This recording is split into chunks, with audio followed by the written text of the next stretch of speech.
Well, thank you, David and Mara, for taking the time to join us today, and for everybody joining the presentation here. We had a really great turnout for the event today. Just to get started, a little bit about Key for everybody. Obviously, Pete, Jordan, and I, co-founders of Key. I think everybody on the line here has some sort of relationship with one of the co-founders here. We've been doing this for about 5 years now, investing in the cannabis industry.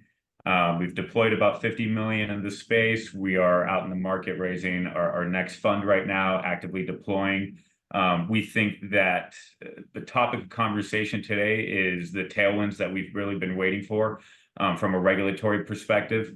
The window for the incredible valuations, deal terms that we're seeing today is still very much open. We'll talk about our expectations for rescheduling in the meeting today from our two experts here, Mara and David.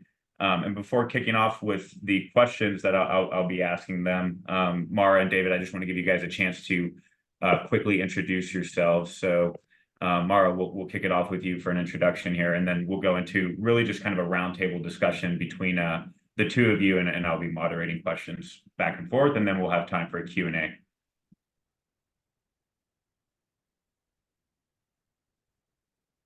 Mara? I'm sorry, I'm having a hard time hearing you. David, are you having a hard time hearing me as well? No, you are crystal clear to me. Okay. Okay, now you are. Now you're clear. Wonderful. Mara, if you want to kick off with your just your quick background here, then we'll pass it over to David and we'll get started. Thank you. Thank you. Thank you all for inviting David and I to be here today. Mara Sheldon, I'm a principal over at Squire Patton Boggs law firm. I have advised on the Biden presidential campaign previously on cannabis policy. I work with private sector companies and nonprofits on a variety of legislative and regulatory matters related mostly to cannabis and hemp.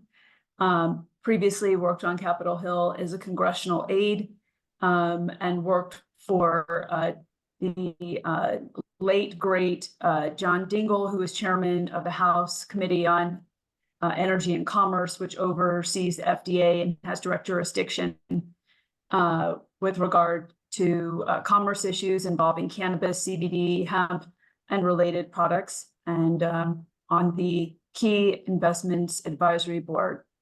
With that, I'll turn it over to David. Thank you.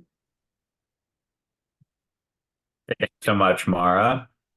And Mara's been a great member of the advisory board. She's been with us for a couple of, maybe a few years now at this point. She's been our in-house regulatory expert, and thank you so much for all the support, Mara. And Dave is our latest member of the advisory board. It's funny, David and I kind of go back now at this point. He is really good friends with my current girlfriend's uncle, and so they're really good friends, and they introduced us here, and kind of the rest is history. So Dave, I'll let you give your introduction here. All right, thanks, Tiby. Thanks to you and everybody from Key for having me. Obviously, it's a great opportunity for me being a part of the advisory board, and I'm thrilled to be a part of what you guys are doing. But I have been here in Washington, D.C. for it's actually 27 years now. I had to comment on this to correct myself yesterday. And I started off as a staffer in the U.S. Senate. Nobody nearly as powerful as Chairman Dingell, the late, great Mr. Dingell, who I also agree was an exceptional member of Congress. But I had a great run in the Senate, and then I went into the alcohol industry, where I worked specifically for 16 years on all things government relations for them in the distilled spirits sector.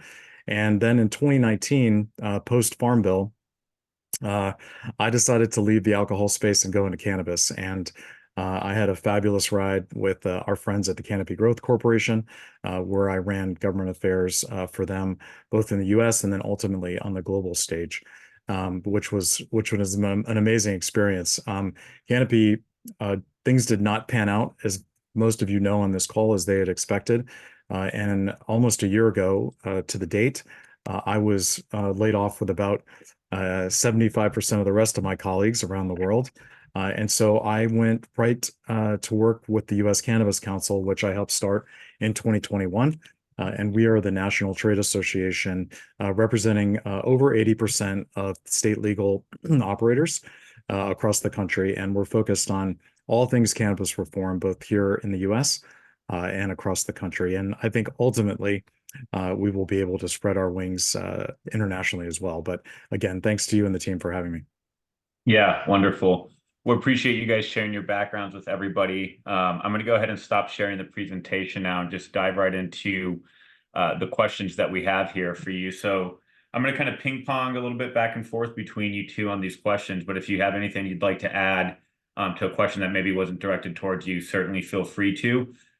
We do have a limited amount of time here, so I will be cognizant of how quickly or how long the questions are being answered for to move on to the next one and make sure that we get through all of them. And I see some questions starting to come up in the chat. We will have about 10 minutes at the end to answer those questions as well. So feel free to put them up. About halfway through the presentation, I also have a fun little poll that I created. So I'll be putting that up in probably about 15 or 20 minutes or so. Feel free to answer the questions in the poll as we go along. So Mara, you're up first.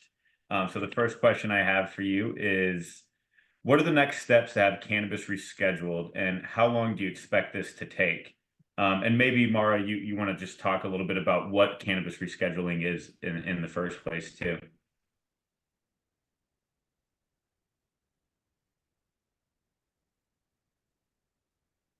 Sure. So right now, cannabis is listed on the Controlled Substance Act and the Controlled Substance List as a Schedule 1, which is really kind of the equivalent for heroin or LSD. So being rescheduled on the list, the larger the number on the list, the less potent, and concern-wise, the Controlled Substance List things are. So Schedule 3 would be the equivalent to, let's say, Tylenol with codeine or, testosterone. So equating cannabis to heroin just seems ridiculous at this point, I think, in our day and age. And, candidly, I don't think it belongs on the Controlled Substance List at all. But moving it also will create some really interesting things that we can talk about, further in the conversation. But some next steps that would be taking place, and David, please feel free to jump in here too, is that with the Schedule 3, 280E will go away. That is, a burden that the industry faces where they have to, pay taxes on the gross income that comes in. And so considerably problematic. It's a tax that, others do not have that are legal companies. And so we can talk further about that. But with regard to rescheduling, which seems to be finally taking place and something I think that we're all really excited about. I think that we felt like this was brewing for a little bit, and definitely in the last month in particular, where the administration was talking about Second Chance Month and talking about the pardons that they had been doing, coming out with a clemency list, doing criminal justice roundtables with, stars like Kim Kardashian. So felt like this was really coming, and, finally here we are. So, but we are in the beginning of this process. And what that sort of looks like, is that it has to go to OMB, and OMB, the Office of Management and Budget from the White House, it'll conduct a review for DEA's rescheduling proposal. And then once OMB starts off on the proposed rule, we will go into next rulemaking. So there will be it will get published in the Federal Register, and there will be a notice of proposed rulemaking then. And that will basically kick this process off, into higher gear. There will be that could be anywhere from 30 to 90 days. Then there's a public comment period. So DEA will accept comments, based on the proposed rule for a set period of time, likely 60 to 90 days more. And anybody can take part in this public comment process. And based on the comments I receive, DEA has the option of modifying its proposed rule at the time. From there, the next step would be an administrative law judge who would review the DEA proposal and then could choose to hold a hearing on the proposal to gather input and evidence and arguments potentially from key stakeholders. but then it would move to final rule. And at long last, we would then finally have the final rule. So this is going to take, some time. Right now, today, we are 173 days before the election. It is possible that this could get done before the November 5th election day, but it is going to be really tight. As you just heard, with, 30 days here, 60 days here, potentially 90 days, and going through these different, protocols that need to happen for Schedule 3 to take place. But, the target ideally would be before the election. It could come after the election, but I think that would be more enticing, candidly, for cannabis voters if it happens before the election. Moving forward, though, it really needs to take place and be finalized ideally by January.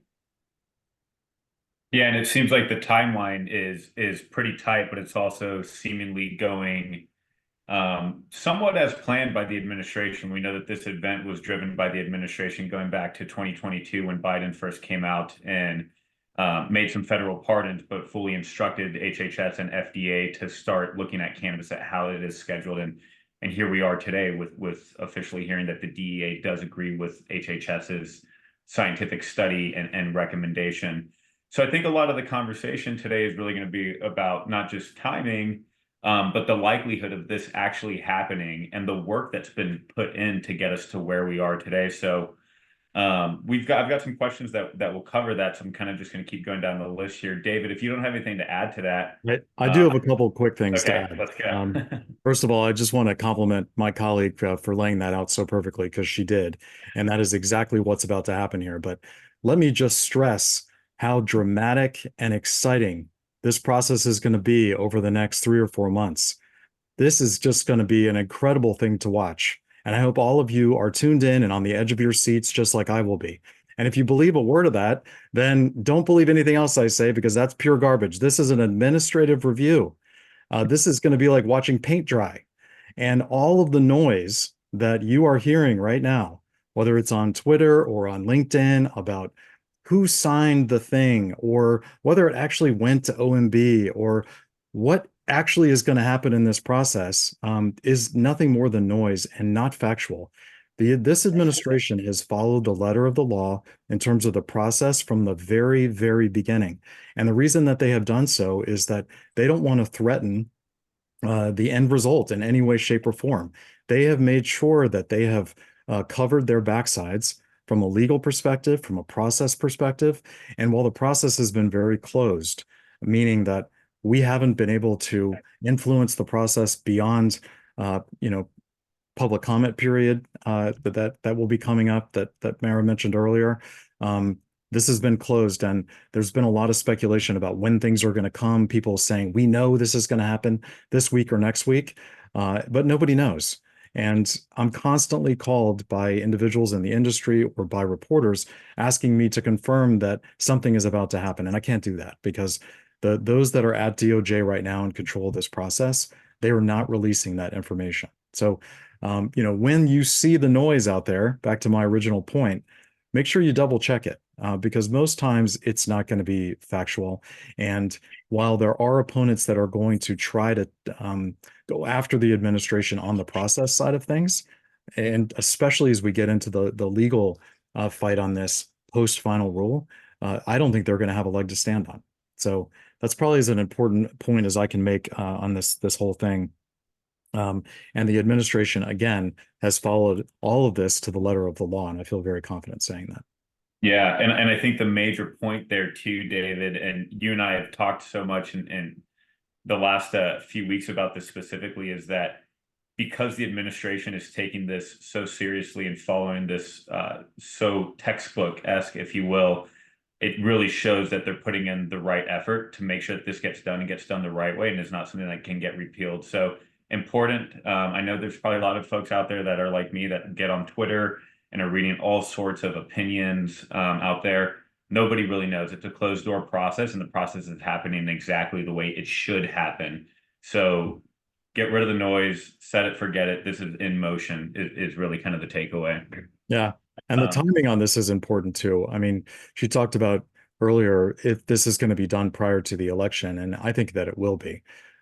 We've got uh, the last time that we went through this process, it took 4 years, but in 2022, the president called on HHS and DOJ to expedite this process. And that's really as much as we know in terms of how long this is going to take. But the politics in my mind dictate that they actually get this done sooner rather than later. But more importantly, they get it done before the end of the administration in case they lose. And we can talk a little bit more about a new administration, a Republican administration, if you'd like, and how they might try to unravel this. But I do think that the timeline that I'm working back from is end of this administration, but the election is primary in my mind, because Yeah. I do think they get it done before then. And then, of course, there's this silly rule, the Congressional Review Act, that you may have read about previously, that also, if they do not get this final rule out by a certain date, that Congress could actually go back and they could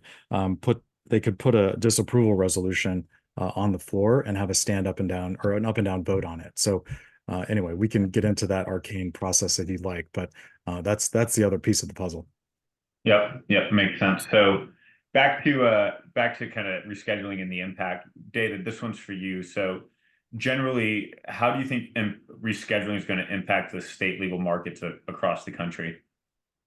Well, my good friend to the right on my screen here mentioned 280E already, and that is probably the biggest commercial benefit that we're going to see here. I think everybody knows that the state legal cannabis operators are paying anywhere from 75 to 80% effective tax rate because of this 280E tax burden. When cannabis is moved down to Schedule 3, if that's the end result, then the 280E tax burden goes away. And that's going to be significant. The tax burden is going to reduce down to a normal corporate tax rate in the 20s, and you're also going to free up an enormous amount of capital for these companies to work with. And this is not something that is just going to benefit these large multi-state operators, as some have argued. Can you imagine being a small business trying to run a single dispensary with a 75, 80% tax rate? It's impossible. So this is going to benefit everybody, small, medium, or large, small, medium, and large. And I really hope that some of the equity operators that are out there can really see an incredible amount of growth and commercial success as a result of this. So that's number one. Number two is the research. We've talked about this ad nauseum, but by moving it to Schedule 3, it shows that there is medical value to this particular plant. And HHS makes a very, very strong case about this in their 252-page document. So this is going to ease a lot of the research burden that cannabis has faced for decades, and that's a good thing.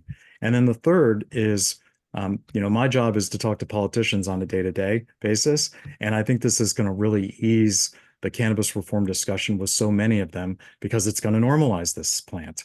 And I can't tell you how many Republicans I've spoken to that, even regarding the Safe Banking Act, they've said to me, I'm not with you on the Safe Banking Act, but if you move it down to Schedule 3 and you're not sitting next to heroin anymore and you're sitting next to Tylenol with codeine, then I'm going to be a lot more comfortable working on reform. So the normalization of this plant is going to happen if this gets to Schedule 3. And I think it's going to make additional reform efforts on Capitol Hill easier, and it paves the way ultimately for cannabis to come off schedule and it to be done legislatively. Yeah, that destigmatization, I suppose, is something that we've already seen in many of the more mature cannabis states. You look at states like Colorado, where adult use has been around for a long time, and you have so many new consumers and new entrants that aren't, looking to smoke cannabis or combust. There's just new form factors. You see some of the fastest growing segments are senior citizens looking for new ways to deal with pain, et cetera. So we do see that destigmatization happening as it continues to legalize. I'll also say that fundamentally 280E going away is going to change the capital markets dynamics in a very meaningful way. And so for us as investors, it's something that we're very focused on. Fundamentally, companies are going to change the way the income statement works. I mean, we have companies in our portfolio that are going to be saving upwards of 60 million bucks a year going straight down to the bottom line. Some of the larger publicly traded companies out there, we've done a analysis on them. We're talking about hundreds of millions worth of savings, and across the board, it's into the billions with 280E going away. So certainly a huge, huge fundamental difference for that burden to go away, and then the secondary and tertiary benefits of the destigmatization of cannabis. This one's for David. I'll ask you about this one too, since we're talking about the states. So what does rescheduling do with interstate commerce? Obviously, for everyone's benefit, today, cannabis cannot cross state lines. You're stuck to doing business with whatever state you're in. Would rescheduling maybe change that? No, it would not, is the short answer. And this is going to keep this is not going to disrupt existing state markets in any way, shape, or form, nor is there going to be any federal oversight. Again, there's been a lot of discussion about, does this mean that cannabis is legal in my state? No. Does this mean that the FDA is going to regulate cannabis? No, unless you choose to go down the pharmaceutical path, but that already exists, as we've seen. So no, this is not going to have any sort of disruption. But again, I think it's going to make it a lot easier from the political perspective for state legislators to work on cannabis reform packages and or to open new markets, so medical and adult use markets. I just feel like this is going to make it so much easier for states to open new markets and to expand those that already exist. Yeah, yeah. So kind of changing gears a little bit here, Mara, I just got my wheels turning on your expectations for maybe before the election or after. What do you think happens if a Republican takes office? Does this derail the possibility of rescheduling? So if the rule is already finalized, it would be harder, to undo any sort of, pending stage. The rule really needs to be finalized, as I mentioned, by January to alleviate, some more worry, ideally, again, by November 5th, so the administration can capitalize on making the change and can attract more pro-cannabis voters. We know that the cannabis voter really, just from the work that I have done over, the last 10 plus years, they're one issue voters, Republican, Democrat. If you are aligned and pro industry, pro cannabis, you're looking at somebody who is, going to be looking at voting for you. I think that we have really seen some pretty major reform through the Biden administration over the last couple of years. Incrementally, sure, we'd love to see more, but where we are right now is far from where we were, a couple years ago, and certainly prior to President Biden being president. In a Trump administration, none of this has happened. So seeing the reforms and some of the stuff that I had previously mentioned, second chance month, clemency lists, pardonings, things of that nature, and then really looking at scheduling, looking at, changing cannabis from being Schedule 1 to a Schedule 3 is really big for the industry and just really big overall for the state of cannabis and, what that would mean going forward and what that means business-wise as much as with capital markets as well. So I think that we should be embracing this. We are really excited. I know David and I are really excited about this. We're going to be watching this process very closely. And it's something that I would tell the administration, great job on, keep doing more. And, I think too, the timing, it makes good sense. Like, let's do this. Let's do this before the election. Let's energize voters. Let's get people excited about this and let's get this finally done. Yeah, Tiby, I agree more. I want to add one thing to this because I agree with everything that she said there. And I said earlier on that the politics are going to dictate this coming out. But I want to be very, very clear that, and in fact, I'll pick on our good friend, Congressman Sessions, who made this comment earlier. He's one of many that has said this. And that is that this administration's politics and the president's politics in particular are driving this decision and driving the timing of this decision. And that is as far from the truth as this could possibly be. Now, is the White House going to continue to talk about their efforts on cannabis reform? Absolutely. But have they followed the process and have they fought to the letter of the law? Absolutely. And they're going to continue to. So the political side of the equation in the Biden campaign can squawk about this as long as they want and as loud as they want, but those that are doing the work are not going to veer away from the process that they know they must follow in order to get this done. So for any member of Congress or anybody in the public to say that this is just purely a political move is absolutely wrong. But you have to acknowledge that this is a campaign. This is a presidential campaign year. Everything that's going on right now is political. And the reason they started this in 2022 was so that they could get through the process and have it ready for 2024. But again, they are following that process exactly as it's to be followed. And what they are putting together here, in my opinion, is completely bulletproof. So I think that's an important point for the audience to understand. You know, it's funny, David. I wish that they'd be a little bit more vocal with it. In fact, the way that the announcement came out a couple of weeks ago was a little bit lackluster. We haven't really heard from the White House yet. So I'm ready for somebody to stand up on the podium and say, hey, this has happened. I don't think a vast majority of Americans really know yet, but hopefully that'll happen with OMB or with it being posted to the Federal Register here. Yeah, I think we're going to see it posted relatively soon. And again, everything I'm telling you is just me speculating. I don't have anything concrete. But reporters called me the day before the AP story broke, asking me if I could confirm. They had anonymous sources inside the White House telling them that this was about to happen. But I couldn't confirm it because the administration has been absolutely mum on this from the very beginning, and they're going to continue to be. But you know, this did leak, and I think once it hits the Federal Registry, hopefully this week or next, which is what I think it's going to be, this becomes a lot more real for the American public and also for those that are interested in getting involved in the cannabis space.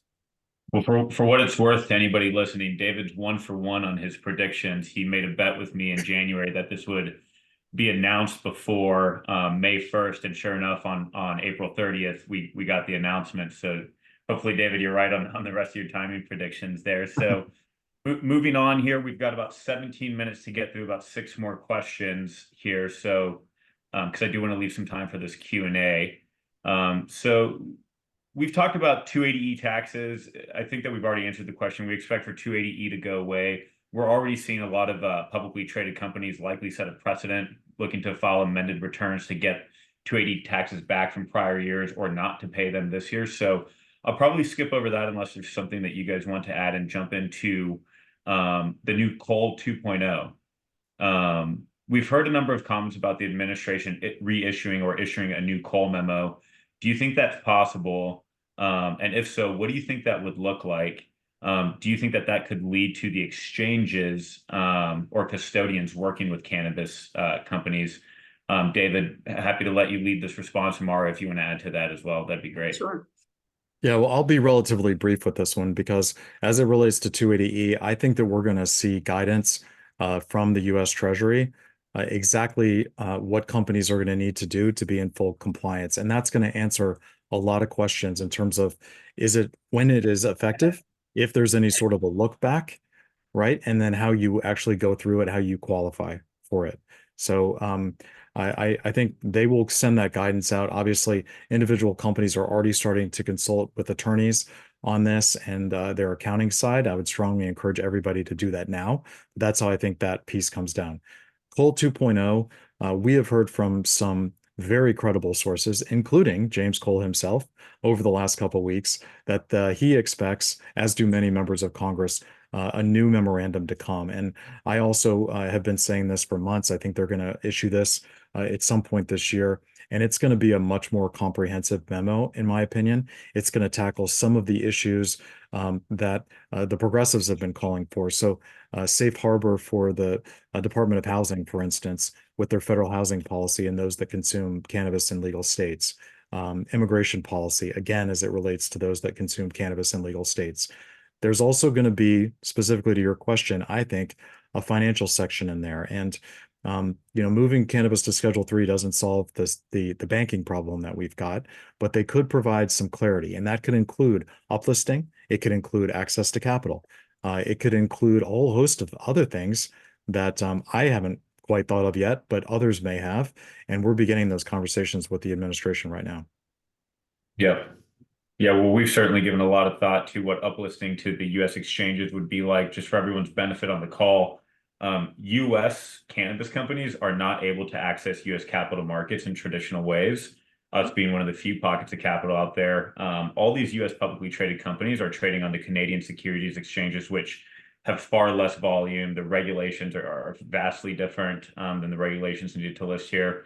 So we definitely look forward to the day that the NASDAQ or the NYSE opens up to US cannabis companies. In fact, we do know that companies like Curaleaf have been talking to the NASDAQ about potentially uplisting. Companies like Canopy, where David was previously at, are moving forward with their options to purchase US cannabis assets, which would previously have risked them getting delisted off the NASDAQ, but we expect that the NASDAQ has been in communication with them, setting a new precedent. Very exciting time for the industry here. Obviously, a really nice first mover advantage to anybody who decides to jump in, the Schwabs, the Fidelity world, or the investment banks that have been sitting on the sidelines. Mara, I'm going to switch gears now and move over to you. So given this move by the Biden administration, what about political saliency of cannabis reform ahead of the 2024 election? Biden's embrace of cannabis reform could be a critical draw to get young voters who are otherwise feeling disillusioned to embrace his candidacy. How would you advise the president on his campaign? We touched on this a little bit, but let's go a little deeper.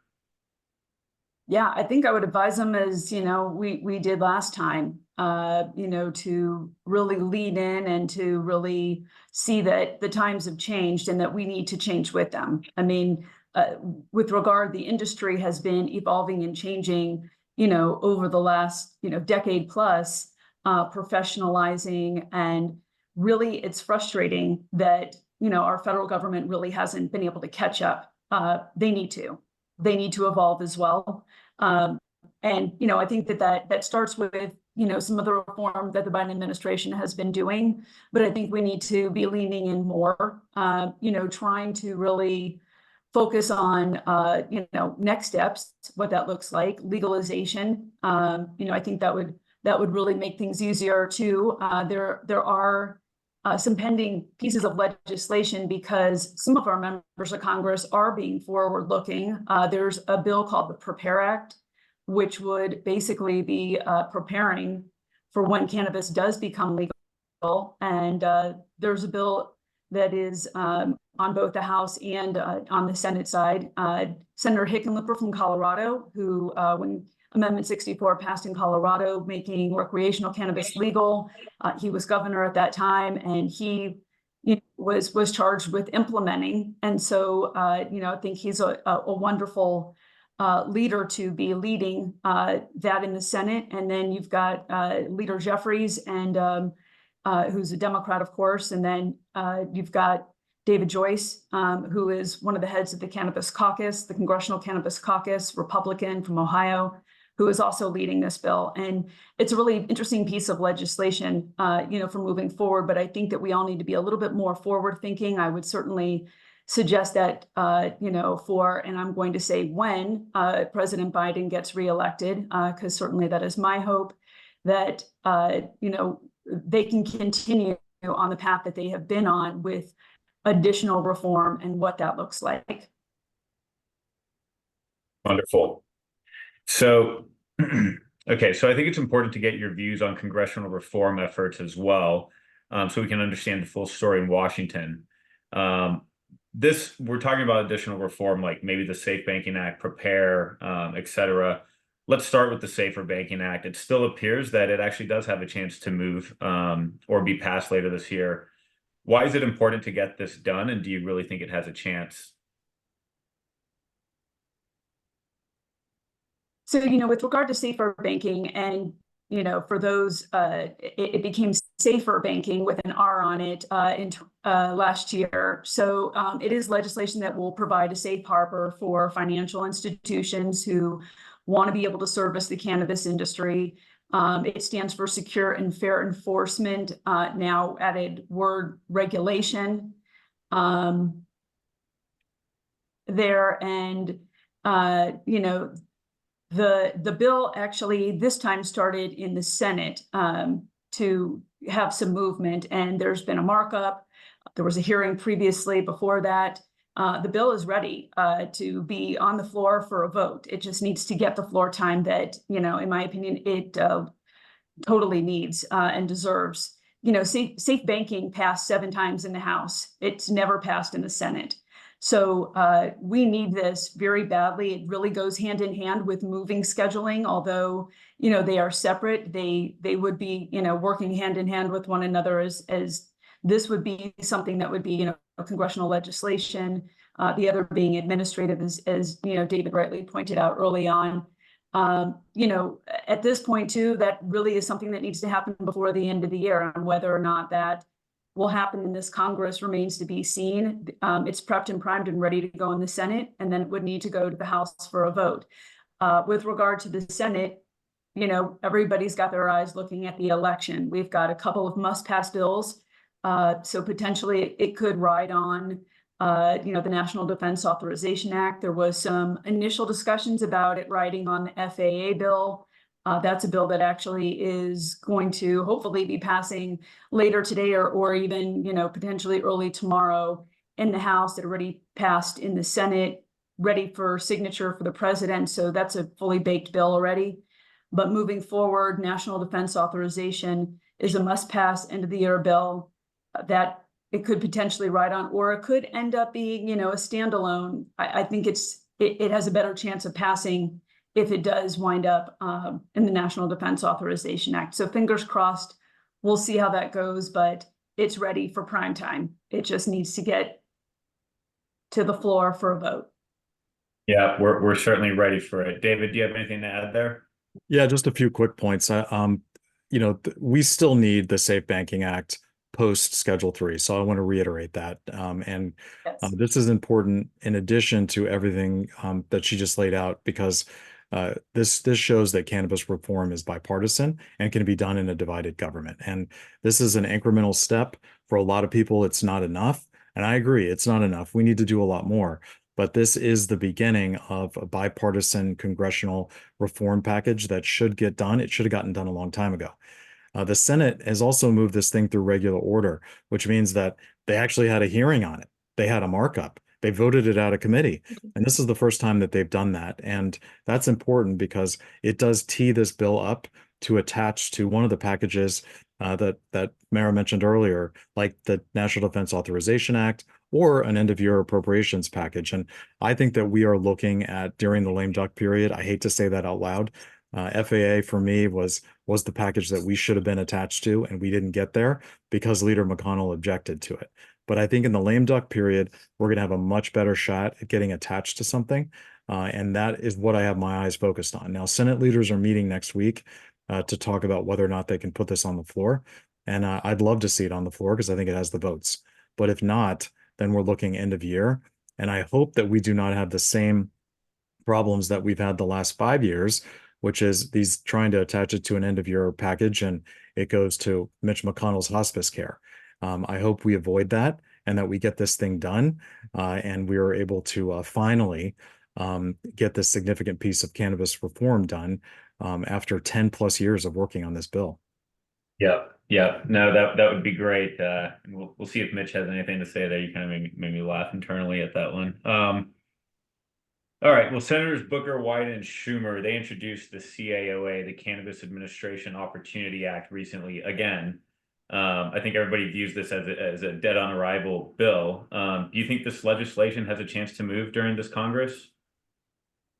No, I really don't. I mean, I think that the bill has a lot of merits. It has legalization in it. We're having a struggle, as we just talked about, getting a banking bill that is not a legalization bill to the floor and passed. So I think that while it's a bill that has some really good merits in it, I think it is not ready for passage at all. There's been a lot of dialogue, a lot of discussion. It has good things in it. Public safety issues, research issues, legalization. But again, we're trying to move from a Schedule 1 to a Schedule 3, and we're also trying to, get this banking bill hopefully across the finish line at the end of this year and in this Congress. So I think you put it straight. I think it's kind of dead on arrival right now. Any comments there, David? Well, just I have to applaud those three senators for their work on comprehensive cannabis reform. This is the first time we've seen Absolutely. somebody actually put pen to paper with a federal regulatory solution. I don't like a lot of it personally. And I think that the Prepares Act is something that was referenced earlier. We do need to go through that exercise as with our government to figure out what the best pathway forward is in terms of that regulatory structure. But I really do applaud all of them. And I hope that this at least begins a very real conversation at some point when cannabis has moved down to Schedule 3 and members are more comfortable talking about legislating cannabis off schedule altogether, which is what needs to happen. Yep. Well, first of all, I want to say I'm so proud of both of you guys. We have one question left, and it looks like we actually timed this really well. That never actually happened. So let's get through this last question. I had some backup questions just in case. I don't think we'll get to them. We've got 7 questions right now in the Q&A that I want to get to with the last 10 minutes. And just for everyone's benefit, I launched the poll about 10 minutes ago. So if you haven't had a chance to, please go through there. We'd love to kind of see what everybody's kind of sentiments are there. But last but not least, David, this one's for you. Talk to us about intoxicating hemp. It's obviously proliferated the cannabis markets in a meaningful way in the last 12 to 18 months. Folks have figured out what less than 0.03% THC by dry weight actually means. And so there's a lot of product in the market out there. Will Congress tackle this issue in the Farm Bill this year, or do you think the cat's out of the bag, or is it a state's issue now?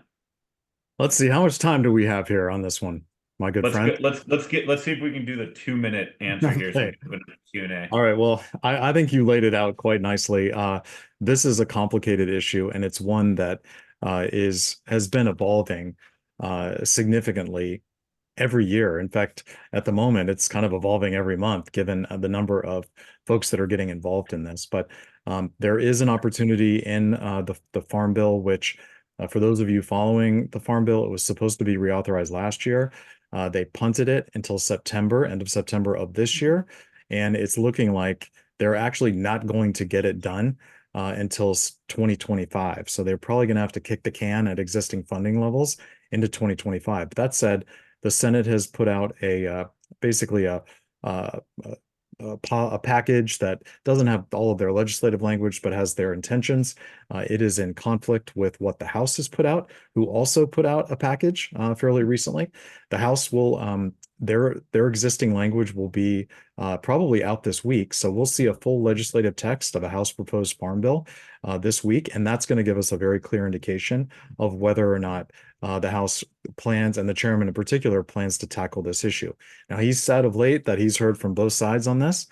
Some folks have been for it, some folks have been against it, of them in terms of them doing anything, but we should know what their intentions are relatively soon. They're also going to mark this bill up on the 23rd of this month, and that means that there's going to be amendment to it and an opportunity for members to discuss this thoroughly. So that'll be another bite of the apple. And then we'll have to wait and see how the Senate chooses to tackle this. The real question, though, and the cannabis regulators sent a great letter up to the Hill earlier this week that is advocating for states who have really been the de facto regulatory body in the hemp space since the FDA has chosen not to act on this. And so they, for years, by the way, since 2019, so they have been the de facto regulator, and oftentimes they've been sued for trying to ban or limit these intoxicating hemp products in their states. And so really what the regulators are trying to get at is they'd like the ability to be able to regulate these products without being sued, and do so in a way that protects the products from being adulterated and make sure that kids are not getting their hands on them, because there's a lot of really good operators in this space right now, but there's also bad operators that their products are not safe and they're getting in the hands of kids. So, we need to age gate, we need regulation for that reason. And that's kind of where things stand. So probably in a week or so from now, we're going to have a pretty clear idea about what the House wants to do and whether this is something that gets tackled in the Farm Bill, or whether we have to wait to an end of year package, or even next year, or another committee, because technically the Energy and Commerce Committee, not the Ag Committee, has jurisdiction on this issue. Yep. Well, I suppose for those who are going to be joining our annual general meeting a month from now, we'll have some more concrete answers for you then. We'll appreciate you guys. That gets through the full list we had today of questions. I'm